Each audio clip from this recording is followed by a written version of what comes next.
'n blok met massa m beweeg uit rus vanaf die bopunt van 'n wrywinglose skuinsvlak QR. Die totale meganiese energie van die blok is EQ by punt Q en ER by punt R. Die blok se kinetiese energie by punt Q en R is onderskeidelik KQ en KR. Watter stelling oor die totale meganiese energie en die kinetiese energie van die blok by punt Q en R onderskeidelik is korrek? Die korrekte antwoord is B.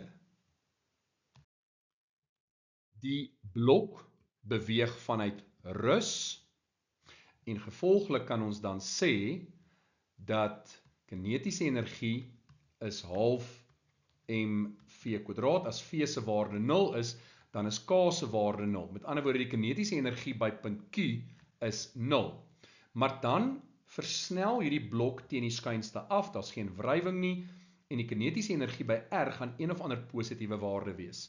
So ons weet dat die kinetiese energie by Q, wat 0 is, gaan kleiner wees as die kinetiese energie by R. Maar omdat daar ook geen wrywing in hierdie stelsel is nie, weet ons dat die meganiese energie gaan konstant bly. So, die meganiese energie by Q gaan gelyk wees aan die meganiese energie by R. Aan die bopunt is die meganiese energie gelyk aan die massa maal met gravitasieversnelling maal met hoogte, want die kinetiese energie is 0.